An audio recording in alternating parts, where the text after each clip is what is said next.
Well, good evening. My name's Bob Ebel. I am moderating the session tonight, the SPNN session, on a topic of great importance to St. Paul as well as Minnesota, and that is the issue about how do we finance fiscal infrastructure. The program has been organized by St. Paul Strong. Just to introduce myself, I am a former Minnesotan. I worked for the Latimer Tax Study Commission and went on to work for Senator Dernberger in Washington, and then on to the World Bank. One of my activities at the World Bank was to work on infrastructure finance globally, and the kind of issues that we're discussing tonight on St. Paul about whether we should have, how we should finance infrastructure, why it's important, are the same issues that the cities all over the United States, all over the world are following.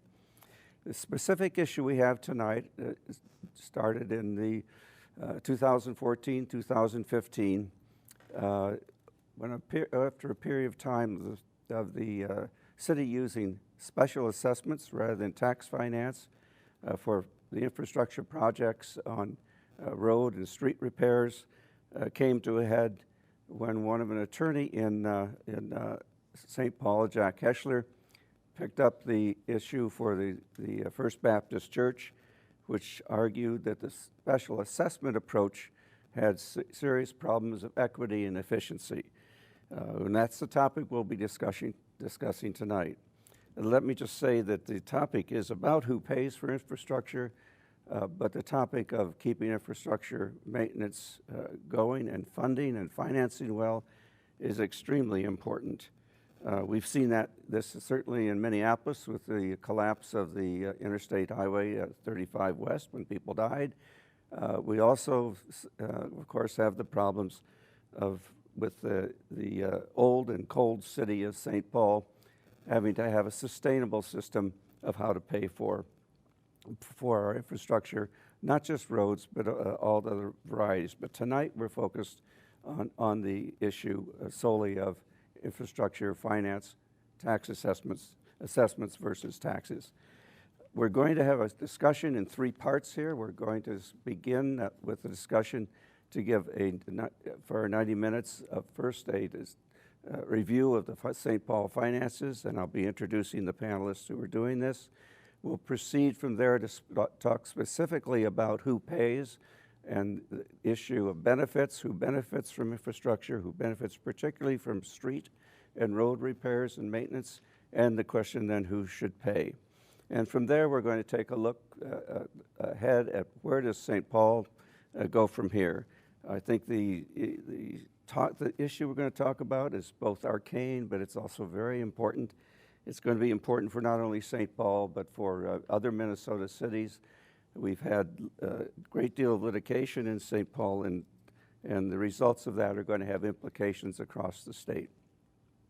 As I said, we're going to go in three sections. We'll be taking 2-minute breaks between the sessions, and then we're going to go into a final discussion on just where we've been. We are going to have a panel. Let me introduce our panelists. There's going to be four of my colleagues here. Greg Blees is going to start out. Greg is the expert. He's been with the St. Paul government for 41 years as a finance expert. He was the head of the Long Range Capital Improvement Committee, which is capital financing, really important stuff, and was the Mayor Latimer's budget director for 9 years. He's also been a city policy director for the city council, and he's now a consultant ranging on a variety of issues. And he'll be starting our first session on looking ahead. We'll take that 2-minute break, and then we're going to go to Peter Nelson and Summer Tegerhe. Peter is a senior fellow at the Center for American Experience. He's an expert on both state and local finance and public administration. The intersection between the two is critically important for our infrastructure finance question. In 2016, Peter filed an amicus brief with Jack Heschler on the Baptist Church versus St. Paul, and be discussing that tonight. He's a graduate of the University of Minnesota Law School and was on the law review there. Simon Tagehoff was a plaintiff in the case that Jack took up. He is a barrister from London. He's the founder of Fair Street, St. Paul. At present, he's also on the St. Paul Planning Commission, and he's chair of the Summit Hill Association Zoning and Land Committee. To wrap it up, we have our colleague Ellen Brown. Ellen has had executive roles throughout her career in St. Paul, has worked with the Citizen League, was particularly important in the study of the payment in lieu of tax, the pilot study that the Citizens League has reduced in 2007, was it? 2017. Ellen worked for MnDOT, she has a highway experience structure background, and so she will be picking up on where we go from here. So with that, let me turn to Greg and give us a sense of how did we ever get here. Thank you. I'm going to start with talking a little bit about finances in your house living in St. Paul. And I'm going to do that because there's a parallel between how you do business with your finances and some of the way the city does business. If you start in your house, your main joint checking account, husband and wife have a joint checking account, and they deposit income, dedicated income, into that checking account. It can come from your husband working at 3M, your wife working at United Hospital, and let's say that both husband and wife have a part-time job, a business on their own, and that there'd be some net profits. The husband runs a yard service, the wife runs a pet grooming service. So all that money goes into the joint checking account. Then there might be other checking accounts, one for the husband's business, one for the wife's business. Then there's family savings accounts. And you set goals for what you want your family savings to be. You might have a reserve because you have a cash flow problem in your checking account. You worry about if one of you lose your income for the year. You might be saving for a new car, a down payment on a new car. You might have to finance it with a loan. You need the down payment. And you might be saving for a family vacation. Then you might have college savings accounts for your son and daughter. And then you have your sons and daughters may have their own savings accounts. They want to buy cars, go on vacations, whatever.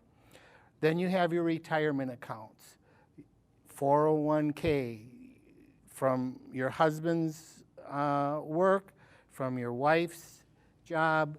You contribute to your traditional IRAs, your Roth IRAs, and you might have health savings accounts.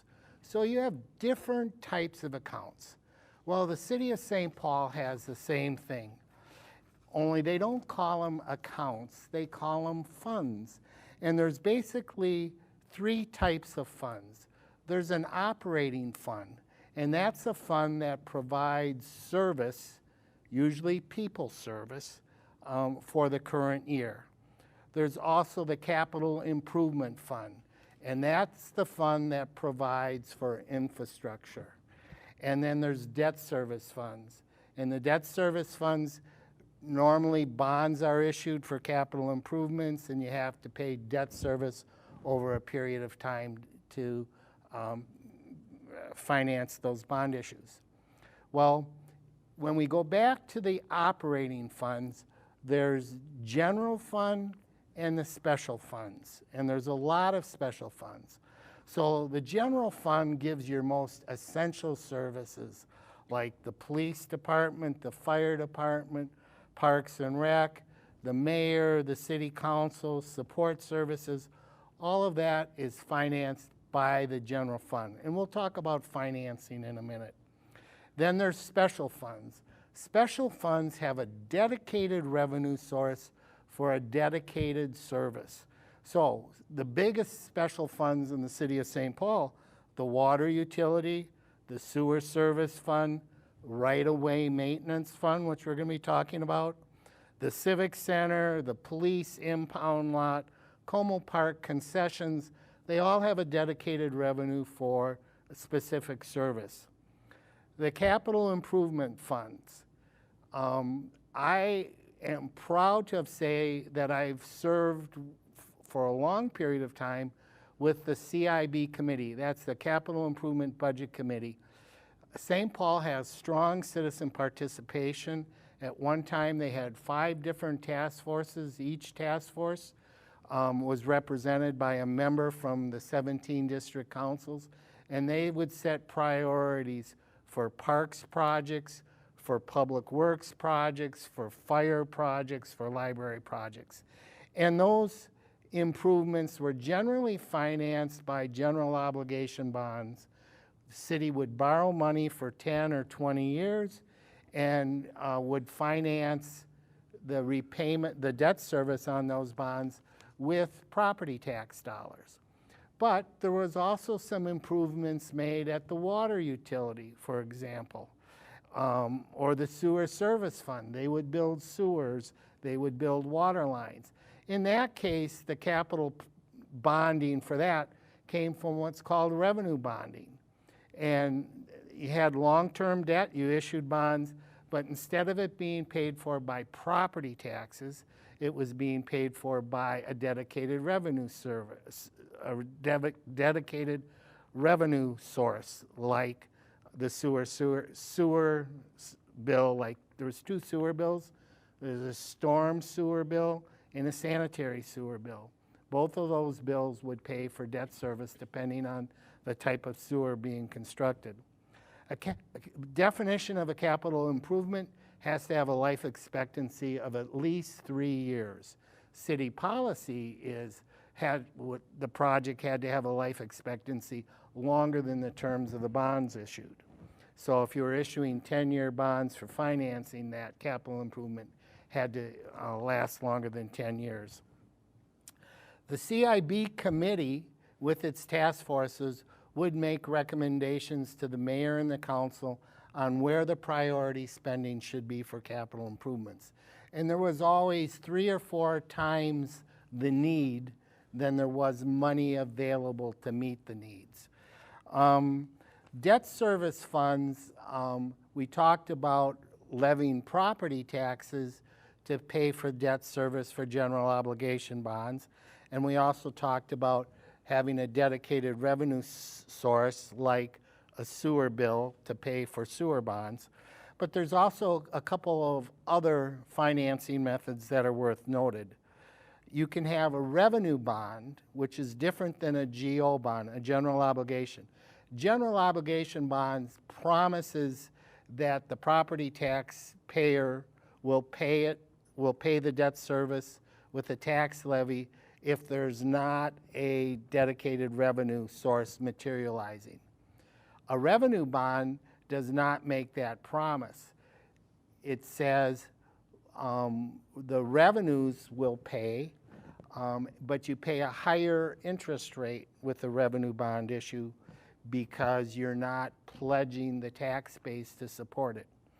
And then there's tax increment bonds. Tax increment financing says you have a piece of land that's underdeveloped, and let's say it's bringing in $10,000 worth of taxes.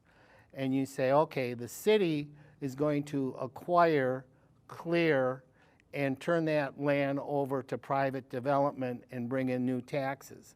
In order for the city to clear and make that land available, they might have to borrow $1 million in bonding, okay? So what happens is when the new taxes come in after the development's completed, let's say the old taxes were $10,000, the new taxes were $100,000, that difference between 10 and 100, which is $90,000, the incremental difference would go to pay for the bonds that were issued to make that property developable. And when the city would go in and do tax increment financing, they wouldn't buy the property and clear it.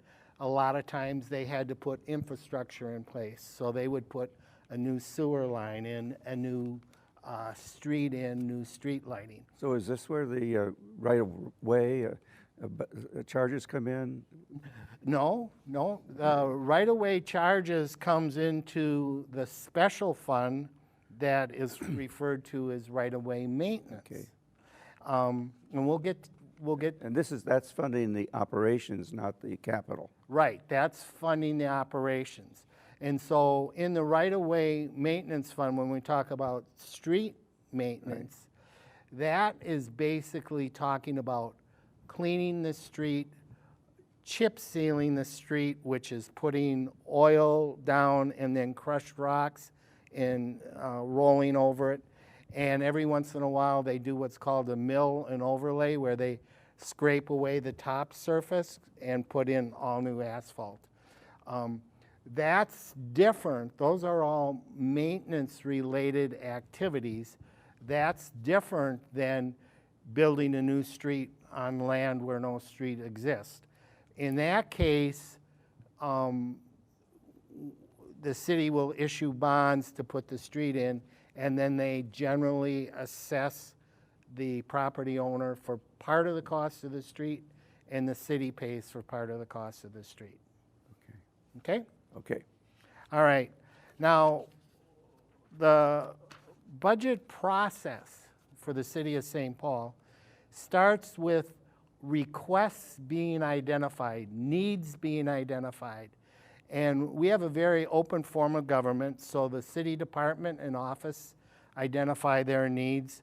Other units of government ask us to spend money.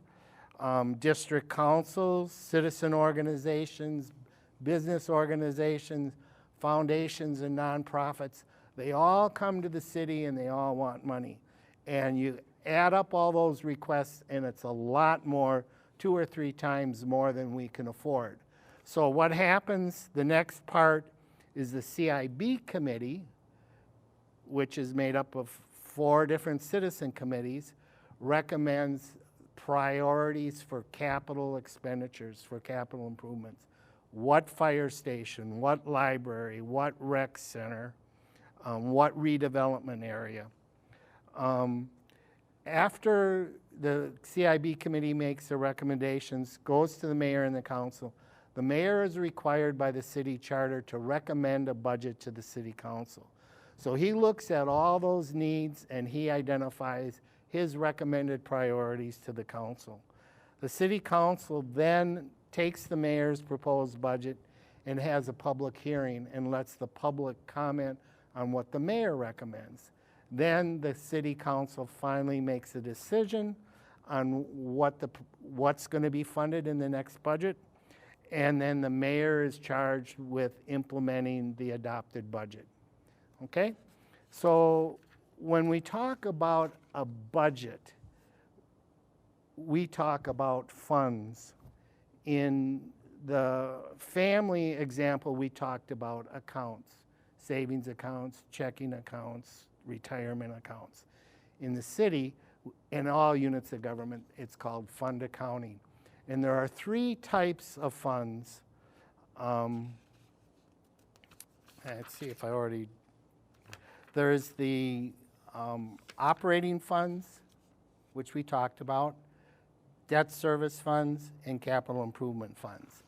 But all of those funds, there has to be a budget. And what is a budget? A budget is made up of 3 things.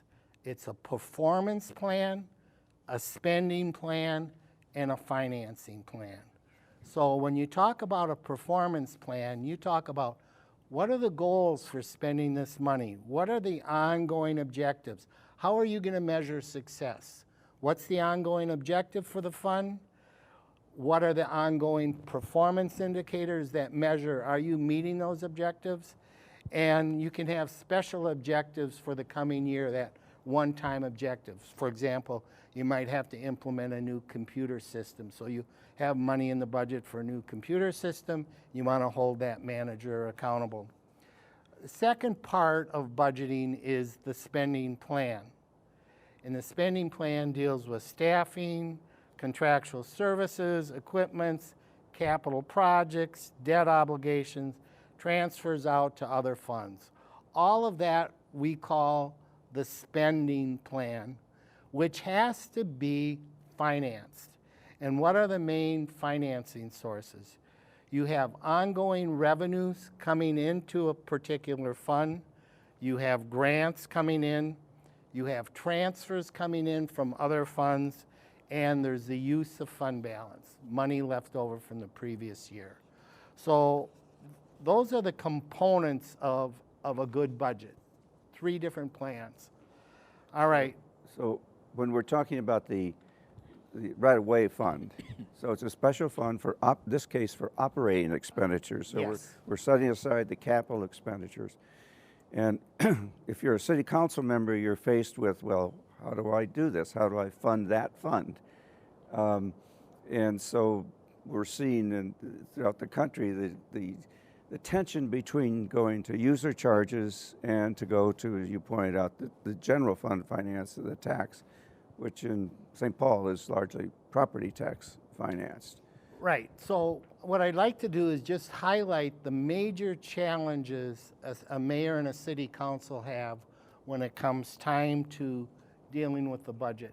Many of those challenges are environmental, outside of their control, but they certainly put pressure on their decision making. So normally when I've met with a council member in the past, they go, well, the spending plan equals the financing plan. Everything is cool. We got the same amount of revenues, same amount of spending. Well, we have to worry about something called cash flow, okay? Take your checking account at home. If the husband and the wife get paid in the middle of the month and the end of the month, but in the beginning of the month you have your mortgage payment and your car payment, you need a lot of money up front, and it's 2 weeks before you get your revenue coming in for that month. So you have to have what's called a fund balance or a cash balance. So that's important. And the second thing that's important is the focus on the performance plan. Are the citizens getting what they're paying for? And that's an issue that the mayor and the council always struggle with. The next thing is to determine the appropriate revenue source. And that depends on the nature of the fund. And that's where we are today with And the that's where we are fund. today. And there's always a constant battle between who benefits the most, they should pay the most, versus is this funding source regressive, and does the poor people, are they not able to pay? So there's a multitude of sources, and some of them relate to ability to pay, and some of them relate to benefit, and some of them are in between. And we can talk about that. So when we get into an issue like that we face now, I'm going to get Peter into this discussion about we're going to have to pay for the street maintenance here. And the city council had this tension between, well, do we go to the general fund or do we go to special funds? You mentioned who benefits was important. And so the question is, if you have a building or a church along the street, who's benefiting from the improvement of that street? Right. And that's where the city council has to make some choices about, well, how to define the benefit to the benefit area. Absolutely. And one of the options the council always has is property taxes. Now, what's good about property tax? If you have a tax levy, to some degree it doesn't relate to the ability to pay. So, for example, if I have a house and I lose my job, I still have to pay my property taxes and I have no income, okay? On the other hand, the state of Minnesota at the end of the year looks at how much property taxes you made and what your income is, and you have income adjusted homestead property tax relief. And that's a good thing. The state of Minnesota gives aids to cities called local government aid. It's to help finance their budget. But when they do that, they also at times put levy limits on. And they say, okay, we're going to give you a lot of local government aid, but you can't raise property taxes. Or you can only raise property taxes 3%, unless, of course, there's a referendum for your school district and the citizens vote an increase. But there's times when the state has said to the city of St. Paul, we're going to give you $70 million worth of local government aid for your budget next year. Don't raise property taxes. And 6 months later, the state's economy goes into the tube, and they only give us $56 million. We end up with an adopted budget. We can't no longer raise property taxes, and we'll be short $14 million. That has happened. So from an elected mayor and council's perspective, assistance from the state of Minnesota is a good thing. But when they cut back, then when the next budget comes around, they look at alternative ways to finance because the local government aid isn't there and there's a levy limit in place. So what do? They look to increase special revenue funds, special funds. And this is where we get into our... And this is where we had a major problem with the right-of-way maintenance. Now let me ask Peter here. Now we're into the issue about, well, Greg's laid out the choices. There's tension here between the special fund and how to finance that. And is it a user charge? Is it tax finance? And now we've had this issue about the First Baptist Church versus the city. But how did it take so long to get here? Greg is laying out something, and knows he worked with for 41 years here, and this is how the system works. How did we get to this point where we're in a legal dispute between the city and the taxpayers? And can you explain a little bit more about that? Talk a little bit more about what this fee versus tax choice was and how it played out in St. Paul. Did the states have something to say about that in terms of constitutional issues and the like? And I'm going to, Sam, and I'm going to ask you to jump in after this and talk about it a little bit and bring back to Greg's theme of the homeowner and bring it back to the homeowner's perspective as you were a plaintiff. But Peter, if you could just kind of run us through, if you will, the kind of very important legal and political aspects of this tax and fee choice. Sure, absolutely. Let's begin with sort of why it took so long to get here, because that'll sort of walk through, I think, some of the history that led to the fact the city of St. Paul started relying on this right-of-way assessment versus just regular property tax revenue, like most other cities rely on. And so when you look back at history, that we had this right-of-way assessment put in place in the early 1900s. And it's been there to fund some services, but initially it wasn't there to fund a lot of services. You know, I think it was there to fund like sprinkling of the roads to keep dust down when the horses were going over it, and that's sort of where it all started. And you had this assessment on the books that was used for those purposes, and they're limited purposes. And I think what Greg was talking about was sort of some of these pressures that happen when you have some restrictions on how much you can raise property tax revenues. And the LGA program puts some limitations on that. And there's also limitations on how far you can raise a property tax simply because cities compete with other cities. And so the city of St. Paul can't raise their property taxes much higher than neighboring communities. Otherwise, people aren't going to move into the city of St. Paul. I know, looking back, my dad, back when we bought our house in Edina in 1973, the year I was born, when we bought our house, he always says, you know what, I bought that house because of the property taxes. The property taxes were lower in Edina at the time than they were in Minneapolis, and they were lower than Bloomington. And those are the three cities he's looking at. So property taxes matter a great deal, and they're hard for cities to increase because of that competitive dynamic. And, and so over the years, cities often find it harder and harder to fund their services, and they also find it very hard to raise taxes to fund those services. And so the city of St. Paul started relying on some other resources. And one of those resources was this right-of-way assessment. And they started expanding what that right-of-way assessment can pay for.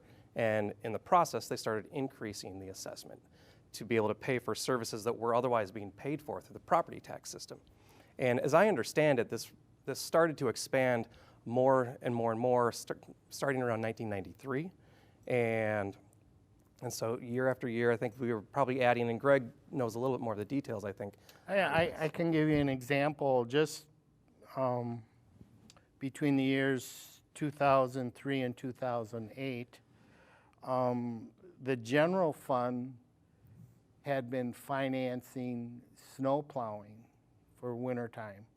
They moved that cost, which was $4.3 million, to the street maintenance fund in 2003. The traffic program was moved. Well, let me step back.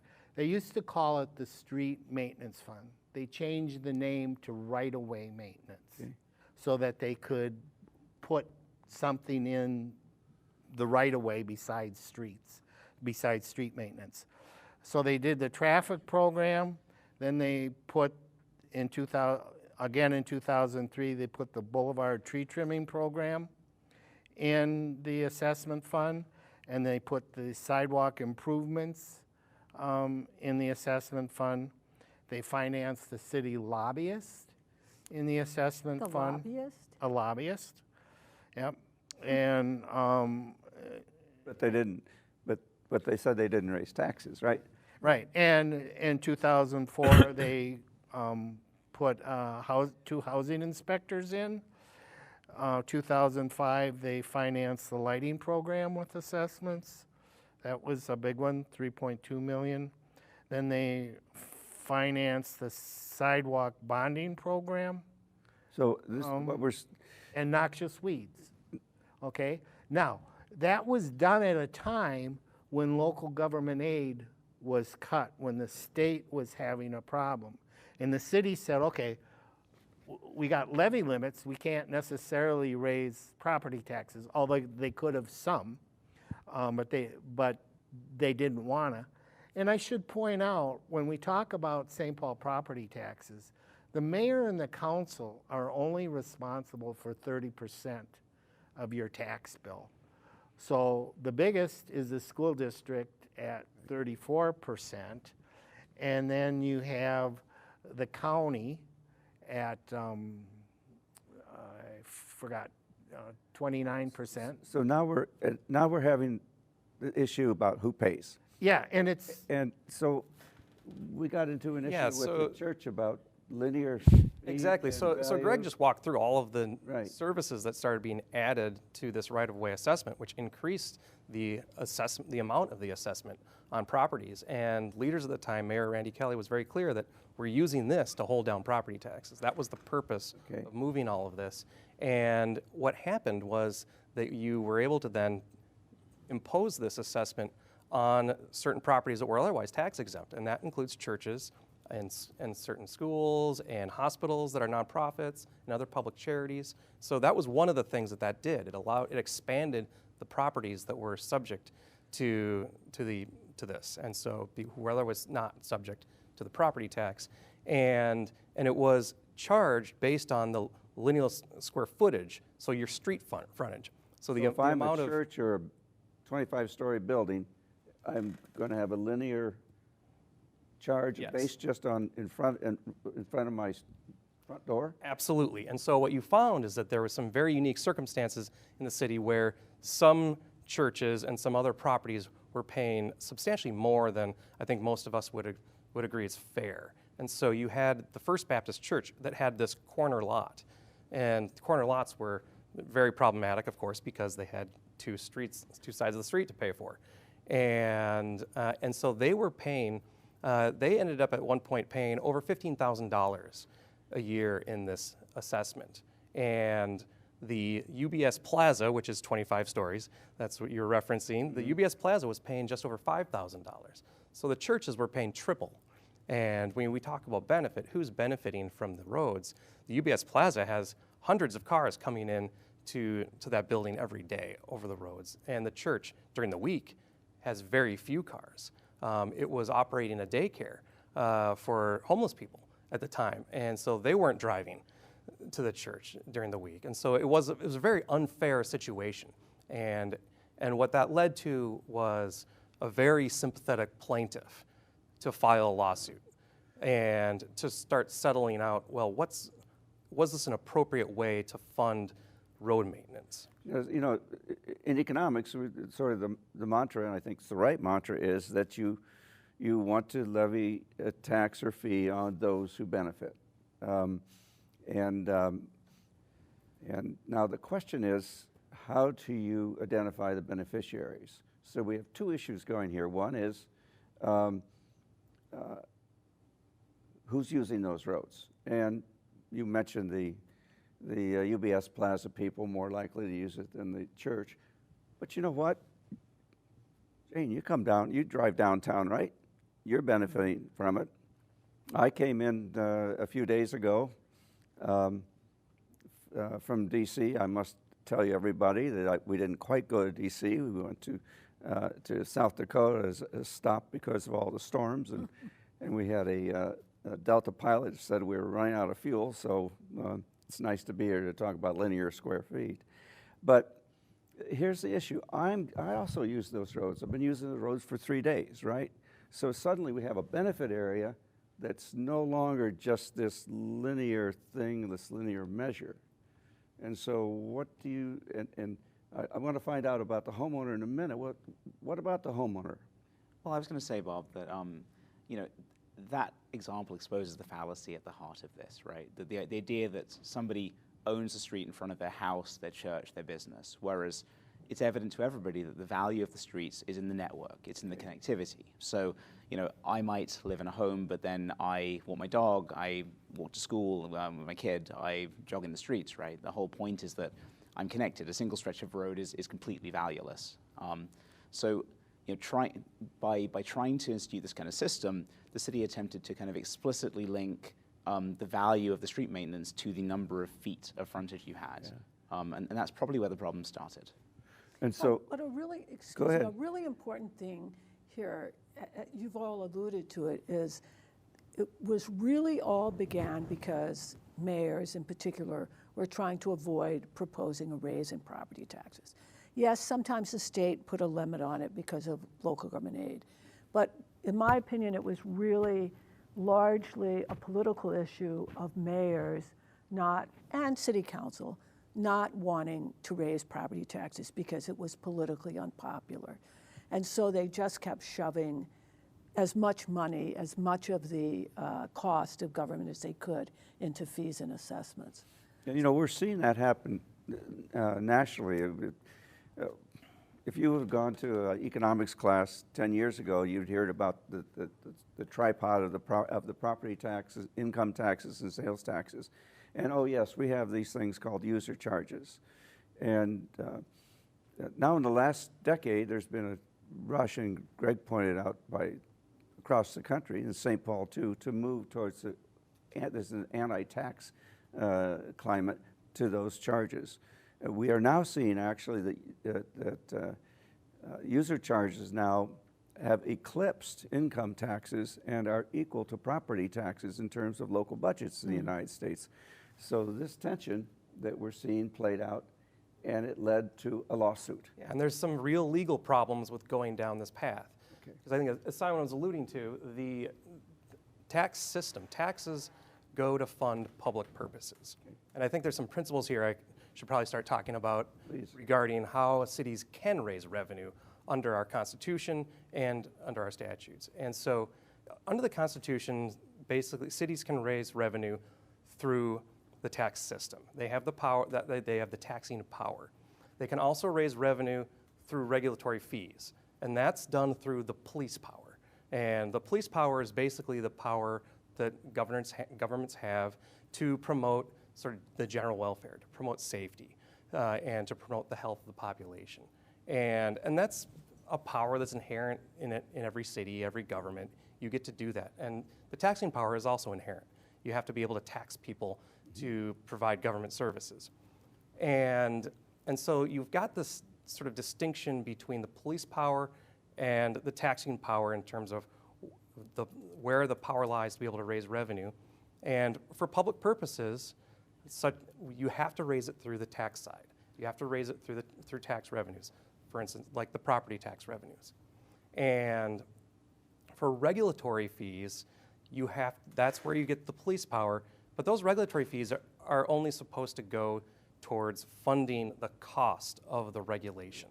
So that's what we would call cost recovery, just Yes. cost recovery. Exactly. And so where this unfairness came in is that the churches looked at this structure and they saw that these fees were going to fund really a public purpose. You can't exclude people from the roads. And the connectivity that Simon talked about is something you can't exclude people from. And yet the churches were paying for that through this fee. And that seemed fundamentally unfair and illegal to the churches. And so they filed a lawsuit. And in that lawsuit, they went to the district court, and the district court actually ruled against them. They said, no, this fee is proper because the fee goes to fund things that the city can do through the police power. So it went to fund things that promoted the welfare of the citizens, that promoted safety, safer streets, and so therefore they could do it. They didn't necessarily the court didn't look at this whole issue of how do you measure that fee, though? Is that right or not? Now, I didn't go back to the district court level, but the appellate court, when you look at the appellate court decision, they really didn't get into this distinction of a fee versus a tax. And that was one of the biggest problems with that decision. And because the appellate court basically upheld the district court and said, well, the city's using these fees to promote, to implement their police power. And so they approved it. And so this gets kind of confusing a little bit. And part of the reason why you have some confusion here is because when you look at the tax structure under the Constitution, under the Minnesota Constitution, the local governments can charge an assessment for local improvements. Mm-hmm. And that's done through the tax power. And so, but churches aren't exempt from that like they are from other taxes. So you're making an important point. So the Constitution, as I understand it, said actually exempts charitable operations. It does. It exempts charitable operations from taxes, but they still have to pay special assessments. But they could still pay a fee or assessment. But they only have to pay up to the benefit they receive from it. Okay. They can't pay more than they benefit from it. And now we're back to looking at how do you measure the benefit. Exactly. I'd like to just add a couple points I think are important. The state of Minnesota does not allow cities in St. Paul to have income taxes. Right. Income taxes relate to your ability to pay. They do allow you to have sales taxes. Now, they view sales taxes as a rather progressive tax in that you're not paying a sales tax on your clothing, you're not paying it on your food, you're paying it on discretionary expenditures, like if you buy a CD at a store or a new couch, okay? So the cities are able, one of their revenue sources is the sales tax, but the state of Minnesota, you still have to go to them and get permission. Do you get a 0.5%, a 1.5% tack on? So that's one thing. The other thing I wanted to say is regarding the street maintenance assessment, the public works engineers and cost accountants we're looking at the cost of service. So if you take the downtown area, they were having their streets swept 3 times a week, whereas residential houses had their streets swept once in the fall and once in the spring. So when they looked at the cost of service for downtown, they said, oh boy, this is a lot higher. So they had a lot higher assessment fee. There was no attempt to truly measure benefit. What they were trying to do is recover costs. So you jumped in, you were a plaintiff, Right. and you sued on this issue. Yeah, so this was a secondary lawsuit. So the lawsuit that Peter alluded to was the original First Baptist case, which was in 2016. And that essentially ruled that the previous right-of-way system was illegitimate. In response to that, the city did take some services and took them out of that and put them back in the general fund, but then essentially retreaded or rebranded the system and relaunched it as a street maintenance service program. And under this system, what they said was that they were going to charge for street maintenance. So they were going to charge for seal coating, mill and overlay, sweeping and lighting. Those are the 4 services that they felt. Would you just repeat those 4? I'm sorry. No, I think that's very important. Yes, so seal coating, Okay. mill and overlay, lighting, and sweeping. Those were the 4 services they kept in this assessment-based system. Okay. And they did that because they said, well, for these, we have specific authorization in statute. So under Minnesota statute and then under a special law from 1967, we have the ability to charge for these things specifically. We have laws that say we can do this. Unfortunately, it relied on the exact same system as before. It was the exact same problems that we've discussed to date, right? So they had the right to do it, but they didn't necessarily have the right to assign the costs the way they assign them.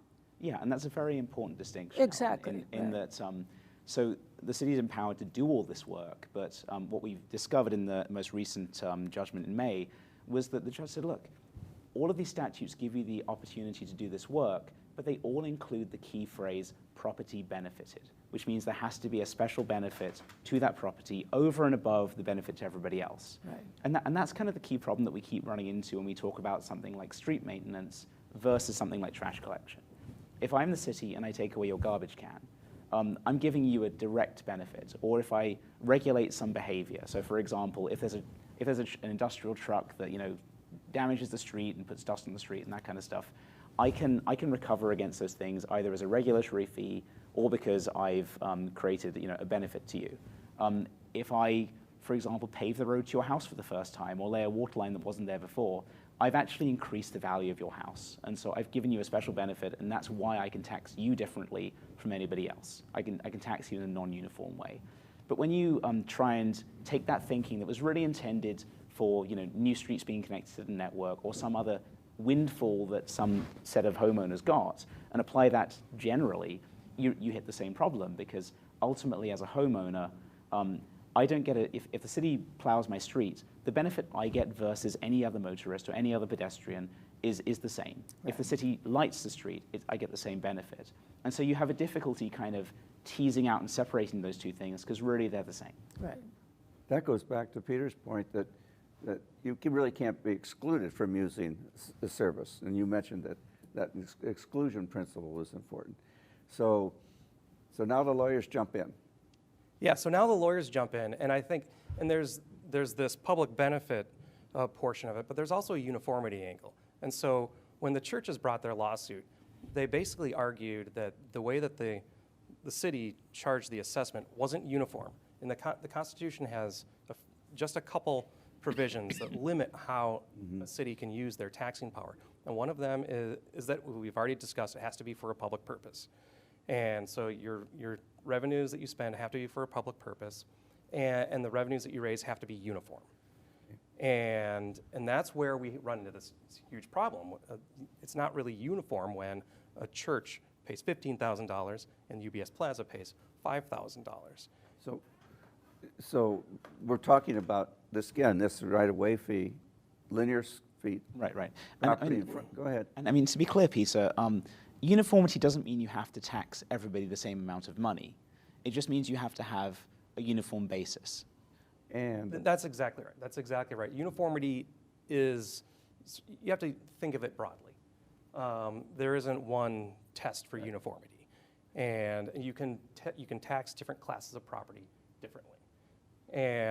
But in this case, the classes of property and the distinction between how much the churches were paying and the UBS Plaza was paying was not uniform. You could not make a uniform argument, and that's what the churches argued, that it wasn't uniform.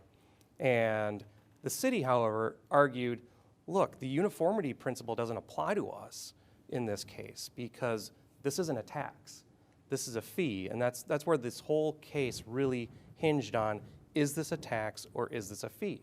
The city argued it was a fee, and based on being a fee, it wasn't subject to this uniformity requirement. It was really just subject to a reasonableness requirement. And the city could basically assess a property based on some reasonable assessment of what they were benefiting, and that reasonable, and it's really hard for a citizen to challenge what's reasonable. so you challenged it.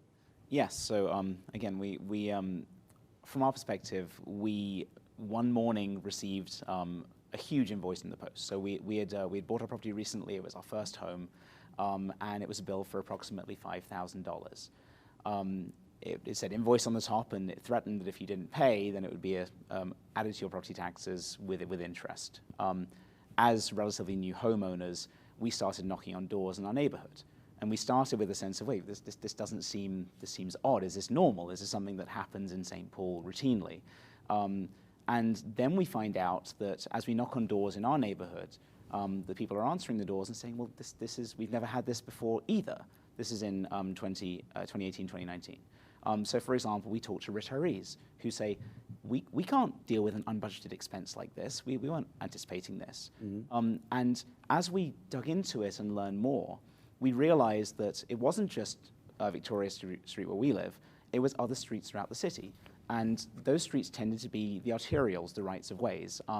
Ultimately, places where you get multifamilies, places where you get renters. So it was Stryker Avenue, it was Franklin, it was Western Avenue, it was Forest Street, it was Arlington, 3rd Street, Wilson. Those were the 2018 streets. But ultimately, as we knocked on doors, we started hearing stories. We started hearing that, you know, for example, I remember distinctly, there was a single mother who was on food stamps who had literally borrowed money from friends and family to pay this thing. So you did pay this? Oh, well, we let it become an assessment. We didn't pay it directly. As I said, we had an issue with it. We appealed. Right. But so the proper way to deal with that was to wait for it to become an assessment on our property taxes and then challenge the assessment. There was no mechanism, as we were aware, to challenge an invoice that the city had sent to us. And the city, and you were successful with that? Yes. Okay. So, but now that lawsuit was filed in 2019. And we had a resolution this year, so it took 3 years. And one of the key kind of issues here, obviously, is if you look at it from the, you know, we thankfully were qualified. So, so my wife is an attorney, Christina, the named Anderson on the in this judgment, and so between she and I trained as a barrister. So we are the kind of people who can appeal something like this. And similarly, you know, when you read the Star Tribune, you read these the articles. They talk about the churches. They talk about folks like us who have the resources and the qualifications to pursue an appeal. What they don't talk about are the hundreds of people who make it onto the assessment rolls, who are renters, who are, you know, who aren't, who don't have the tools necessary to challenge these things, and end up just paying. And when you think about how that works, in most legal scenarios, there is a statute of limitations. So you can appeal within a year or 5 years or some period. Mm. But when it's an assessment, when it uses this mechanism, the hoops you have to jump through are incredibly onerous. You have to know when the city council is hearing your particular assessments. You have to file a written objection. And then you have to, within 2 weeks, which is unheard of elsewhere, anywhere in the law, you have to file a lawsuit. You have to pay a lawyer. You have to collect your neighbors together. There are so many hurdles to doing this. And so from our position, we felt, given our background, given our education, we should try and lead the charge here. So I remember distinctly pushing a stroller through the snow in February with my then under 2-year-old in it with my wife as we walked, knocking door to door, dropping leaflets, telling people that we should do something about this. And, well, I want to come back to a point that you both made, that one of the tests is reasonableness, to be reasonable and to be uniform. But you point out correctly, I think correctly, that uniformity does not necessarily mean the same dollar amount. Now, I think for me, we're back to, well, you mentioned that the church and you paid $5,000. Right. And yet the USB Plaza, what they paid $5,000 as well. And what was the church paying? 15,000. 15,000. So now don't we have a problem of being two tests? We've got a couple things here going. One is that we've got a fee rather than a tax, and I think we might want to get back to that fee versus tax distinction. But the fee versus tax, and the tax is based on property tax is based on a valuation. Right. The 25-story building has a higher value than the church or your house. Yeah, and I'll give Is you that fair to say, Buckley? Absolutely, and Just to compare apples to apples, Yeah. So we looked on our street, and a lot of multifamily buildings ended up with bills in the region of $3,000, Yeah. $5,000, $7,000. The single-family homeowner on the nice side street got a bill for $188. So you look at the disparity. That's Yeah. a 20 times disparity, and who's paying that bill, right? It's the single-family homeowners are paying a couple $100 here and there for the seal coating, whereas the folks along arterials are paying thousands and So thousands. where did you take that, this whole idea of linear versus value and reasonableness? Where did you take it? Well, when it came to the You lawsuit, did you did an amicus Yeah, brief, yes, I did, yeah. With Jack's and in that brief, I carefully outlined the distinction between a tax and a fee. And again, the churches were arguing this was a tax, but the city was arguing this was a fee. And under a tax, you have limitations on a tax. It has to be uniform. It has to be used for public purposes. And a fee is supposed to just be used to recover a regulatory fee is supposed to just be used to cover the cost of regulations. They were using that fee to cover the public good of the street. And I think one thing that's important to note, because we keep bringing up the UBS Plaza, and also the fact that you are on a street, on Arterial Street, whereas the side streets behind you were paying 20 times less. Right. And so you have, and the churches were involved in this, and so you've got a few people that are paying more, whereas a lot of other people are not paying more. Mm-hmm. And so you've got a lot of people that are actually pretty happy with this situation. And I think it's important to point that out because that's one of the reasons why taxes need to be uniform. Taxes need to be uniform so the entire population is levied a tax on a fair basis, and so everyone sort of is in the same position. So you don't have winners and losers in the tax system, because one of the other limits on the tax system is that the people who raise your taxes, the elected officials, have to go back to the voter. And the city of St. Paul was using a method that let them basically be free from having to go back to the voter, because it was an administrative fee that was set not by the elected officials, it's set by the administration, and they were able to sort of set this fee for your property differently from other properties. Well, that's quite right, and I think it's important to note, how these things are obscured and sort of how it sort of muddies the waters, right? Because obviously it doesn't appear. Greg was talking earlier about funds and balancing the budget. If you take these charges outside of that, they're not part of the budgeting discussion. They don't get included in the budgeting remarks necessarily. They're an issue you can kind of sweep under the carpet. And of course, unfortunately, you talked earlier about really wanting to avoid regressive taxes, wanting to have progressive taxes. What you ended up here with was a highly regressive tax, a tax that penalized those least able to pay instead of those who are most able to pay. Well, I want to point out that there's another part of the argument that we haven't hit upon. And the city of St. Paul has a lot of tax-exempt property. And one of the benefits of having a right-of-way maintenance fee is that you're able to collect some revenue from properties that have some benefit but don't pay property taxes. So, for example, you take the College of St. Thomas, 90% of the students from in that college come from outside of St. Paul. You go to the neighborhoods around St. Thomas College and everybody is upset that the college students take up all the parking spots on this street and continually wear down their streets. So the idea of being able to levy an assessment against St. Thomas, which does not pay property taxes, but levy an assessment for street maintenance, they pass that cost on in tuition to the students, 90% who live outside of St. Paul.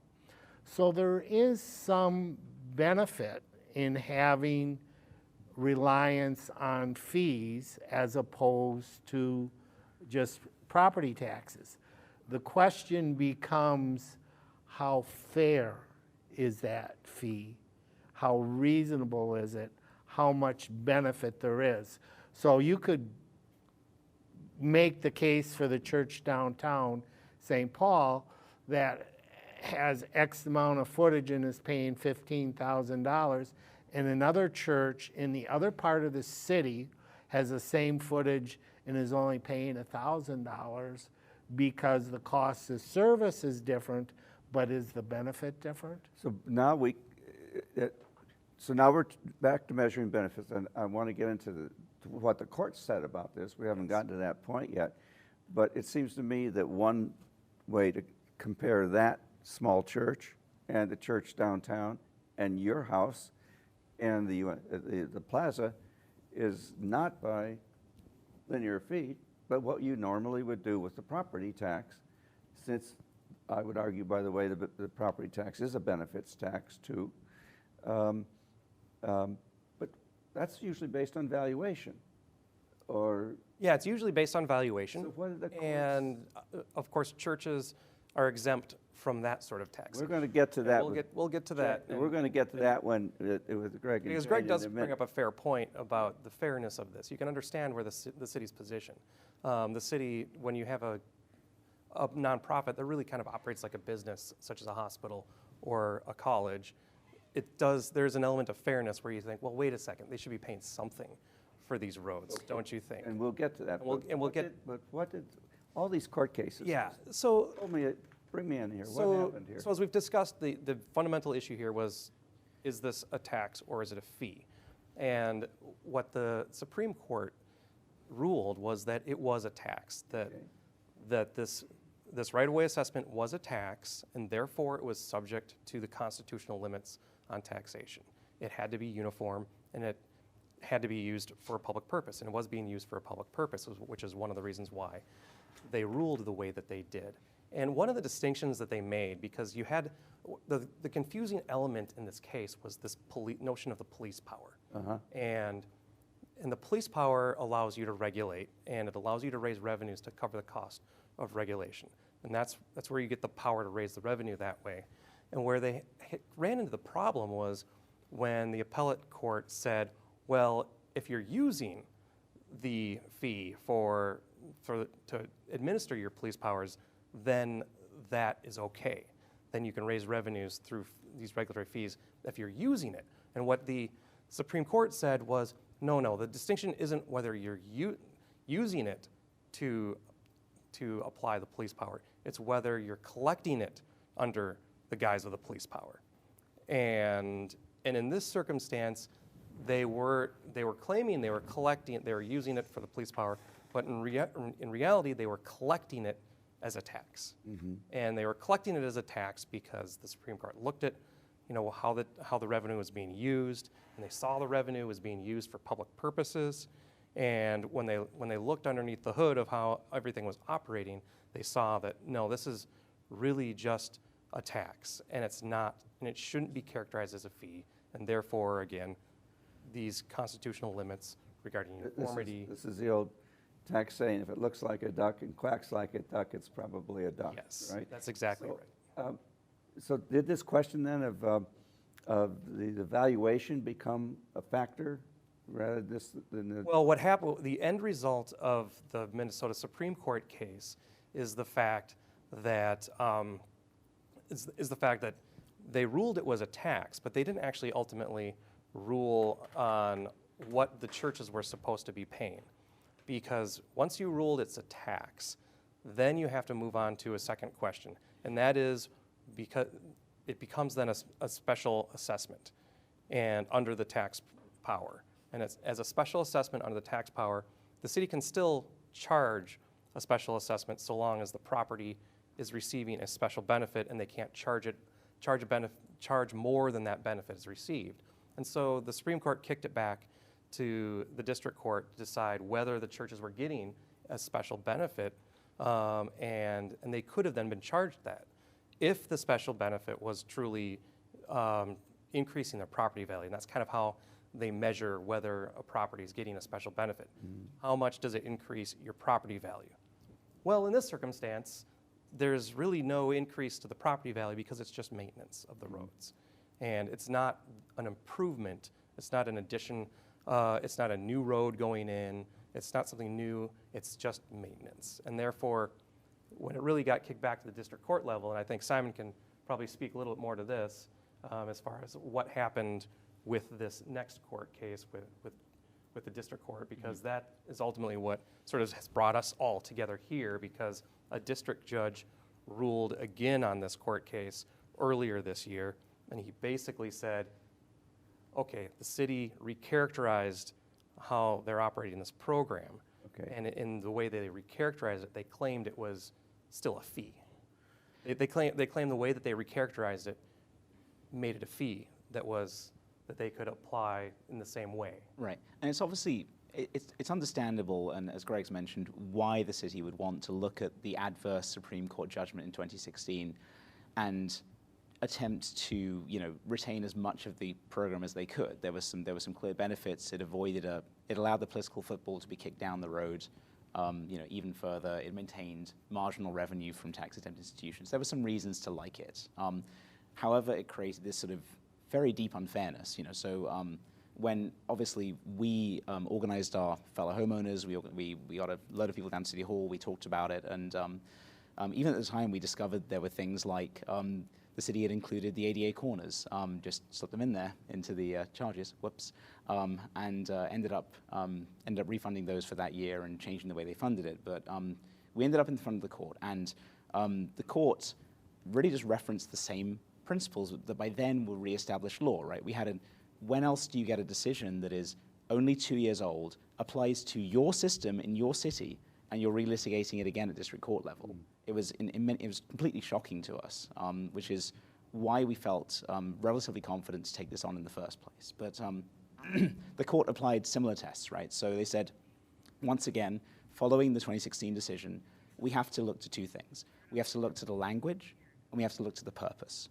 And when they analyzed the language, they said, well, the statutes really kind of tend towards the plaintiffs in this. They talk about the special benefit, they talk about the properties benefited. So on a linguistic analysis, we think the statutes kind of tend in the plaintiff's favor. But actually, when you look at the purpose is to raise revenue. And I'll quote, it says, it is apparent that the city redrafted its program's parameters in a way to circumvent the ruling in First Baptist in 2016. The city's primary purpose in creating this latest program was to raise the same funding it had raised previously, but to use different language and a different process to raise that funding so as not to run afoul of First Baptist. And then it goes on to say, whatever a city's charter may say, the municipality may not violate the state constitution. So that was basically open and shut. That was a final determination of the legal issue. So now we're going to take one of those 2-minute breaks. And then, Ellen, we're going to turn to you and pick up on where do we go from here. Okay. Okay. So, sorry I called you Joan. That's all right. We've got 20 minutes.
Okay, we're back.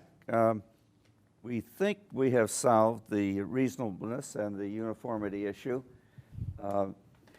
But I think even the maybe a larger issue that we can now begin to introduce, Ellen, but it's probably another 90 minutes or even longer at another time, is to where we go from here. And one of the places we might start is the issue that Greg brought up about you've got some of these nonprofits you can capture with a user charge or assessment, but not with a property tax. Right, that's certainly part of the problem and one reason that the city was happy to have higher fees. And I should make a comment here. Well, first of all, I was on the Citizens League Task Force, which the city and I think Jack and maybe St. Paul Strong asked to get involved and do a study on what are the options here. What about a payment in lieu of taxes program, commonly called a pilot program? And so I was on that committee just as a community member and a longtime Citizens League member. And we were created in 2017, which was following the First Baptist lawsuits, when it was originally apparent that there was going to be a big problem for the city with tax revenue from this change in structure. An important thing that we learned very quickly, right away, in the Citizens League work, which surprised, I think, all of us, and there were about 25 or 30 members from a lot of different organizations on the task force, is that St. Paul is not unique in Minnesota. I certainly thought that we had more tax-exempt property than other cities, partly because we have state government, right? And we have that big capital complex. And we have a bunch of colleges and healthcare complexes and so forth. But in fact, St. Paul and Minneapolis have almost identical tax-exempt numbers, whether you count them by value or by capacity or however. The percentage of tax-exempt properties in St. Paul and Minneapolis are both between 25 and 30%, closer to 25. Just two communities in the Twin Cities have significantly higher. Falcon Heights, which has the fairgrounds, and Arden Hills, which has the armories and ammunition plant, are both over 50% tax exempt. So how do we get at this? Have other cities looked at this? How are you going to value it? So one of the communities that's done has been very active with this pilot program, this payments in lieu of taxes, is Boston. And we looked at that situation because it's the best known and the most successful. And Boston has a little over 50% of its property is tax exempt. Again, many, many colleges and universities, as well as state capital, et cetera. So they have established a program where, in conjunction with the communities, with the nonprofits, they ask for a voluntary contribution. The contributions have to be voluntary, otherwise it's a tax. So they can't say you must pay this, but they work with the nonprofits to decide what is a reasonable amount. Even in Boston's case, where they have like 95% participation, cooperation from the nonprofits in paying the voluntary amounts, it still raises less than 1% of their revenue.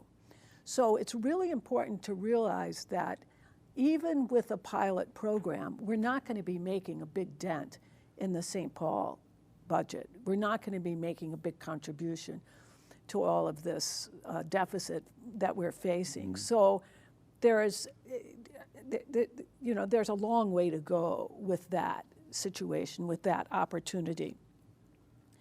There's also 5 of the St. Paul private colleges came to the city and the league and said, we're happy to pay, to make contributions because we agree. We use the roads, et cetera, et cetera.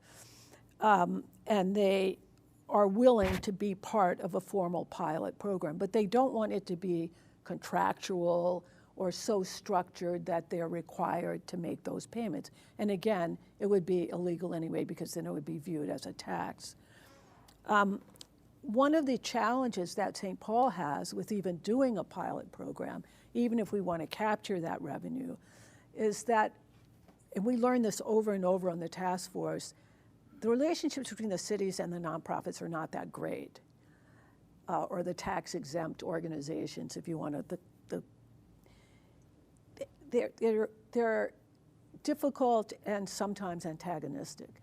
And so one of the recommendations that the Citizens League made was the importance of bringing together the nonprofit organizations and the city in a formal sit down and try to work this kind of thing out way, rather than the city going off and saying, oh, let's come up with a pilot program. Let's charge, based on X, Y, or Z.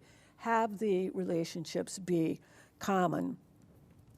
Right now, some of these organizations make payments. Some of them don't. There's not any rhyme or reason that we discovered to how much people paid, organizations paid, why they paid. It was very hit or miss. And as the League tactfully put it, and I wrote this down, the desired level of collaboration and partnership may be missing in St. Paul and needs attention. And I say some fences need to be mended as well as roads. There's really a lot of work to do to make that happen. But it is possible. We recommended the Citizens League Task Force in 2017 that the city immediately start working with the tax-exempt organizations to figure out a pilot program that made sense for St. Paul. To my knowledge, nothing's happened. Maybe it has, but again, it's not going to solve the problem that the city has in terms of not having enough money to do what it needs to do. So we just have a few minutes here for a couple of last words, and hop in if you wish. But I think, first of all, I think it would be useful for this group or other group to convene on this last subject about where we go from here. Bring in the issue, by the way, that Greg brought about local non-property taxation.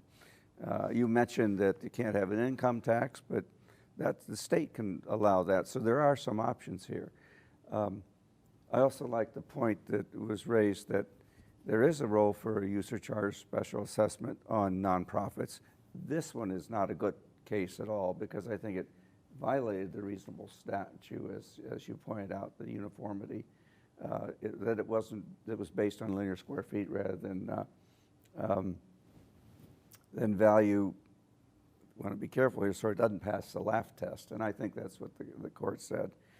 The payment in lieu of tax, in Washington, D.C., what we've done is we tax the utilities, and we get that neighbor down the street called the federal government, and that's a continuing battle. So the point you make that user charges have their role. Right. They definitely do have a role, and there is an opportunity there, and I think at least the larger nonprofits who own property agree that they do make use of public services and they should be contributing something to them. But one other thing on that point is some of them, well, first of all, nonprofits that rent their space from a for-profit landlord They pay. So there's that issue as well. That's true with government institutions. If they rent, they pay. Right, exactly. When a lot of state government buildings downtown are in buildings that are not owned by the state. But another thing that came up was whether or not the nonprofits, if they made these contributions, could they direct that their contribution was going to go to X project? Not necessarily right of way, but maybe they wanted it to go to rec centers to help. There are some cities who require that the nonprofits show that it's just going to the local facility, but then you would have to have the state of Minnesota. So it's a system, and so the state of Minnesota has to jump in. So we have just a couple minutes for last word. Go ahead. Three things. One thing I think that's important to understand is when you talk about user fees, you can draw a distinction between whether you have a choice to use it or not. So for example, when you pay your water bill, you're paying a fee, but you choose how much water you're going to purchase. Whereas with the street maintenance, you had no choice. So that sort of goes to your argument that in fact it was a tax. Right. Second point is I recall communicating with the IRS, and if you had a special assessment for street construction, it improved your property, you could not deduct that from taxes. But if you had a special assessment for the right-of-way maintenance fund for street maintenance, you could count that just like an income tax deduction if you were itemizing. If you were a business. If you were a business. No. No. Okay. Well, You had a last word. Just as a final word, we've been through the hoops on this. The legal question has finally been settled. Right. And it's our hope that, no one wants to sue the city, but it's our hope that by doing so, we force a political reckoning. We think it's time for our leadership to step up and to pursue other sources of funding, to look at state funding, to look at federal funding, to look at county funding, to look at pilot programs and user taxes, and to really figure out how we're going to make our streets better for everybody. Want to jump in? And I would just say that with that resolution, I think that resolution is going to bring accountability to city government. And it may be that the problem here is the fact that the city is not governing efficiently and not governing as well as they could. Governing is hard, and you have to make hard choices. And they've used this fee to not have to make as hard of a choice in certain circumstances. But I would hope that we might be going back to a point where the city is governing in a way where they're raising their revenues through the normal tax system, which then creates that accountability to the citizen. Public hearings and the like. Exactly. You get the last word, I Ellen. would agree with Peter on the accountability and moving back to property taxes. But the loss of local government aid should not be overlooked. Greg mentioned it earlier. The state used to give a fair amount of local government aid, and in the early 2000s, which is just when this fee stuff started, partly in response to cutbacks in LGA, and the state has never really returned to the level of local government support that it once did. So there's a definite role for the state in solving some of these problems as well. Yeah, I guess as a moderator and a former St. Paul resident whose heart still is in St. Paul, I think it would be useful to take a really broad system-wide look at this thing. The Latimer Commission did this for the state, local system. I think St. Paul is going to be working with the state, by the way, because it is a system. But your payment in lieu of tax point is well taken. The point about special assessments on nonprofits. But I think the bottom line is we had a real problem here with what we had with what was the court said is not reasonable. You can't tax on this square footage. You have to tax on the value of this thing. And that would, by the way, would solve, Greg, your small church versus your church on the outskirts versus the downtown church. Of course, if they're not going to be taxable under the tax, then we have to look at the payment in lieu of tax approach that Ellen has suggested. I want to thank you all. I think it's been a good discussion. We've got a lot of different ways to go. Let me conclude by thanking St. Paul Strong for putting this together, and thank Steve Brunsberg and his team out there that have been taking care of us tonight and doing the filming. And of course, I say thank you to the City of St. Paul for allowing something like SPNN to get into these kind of discussions. And with that, we'll close. Thank the viewers for staying with us, and perhaps we'll all convene another time at this same topic and the next topic. Thank you.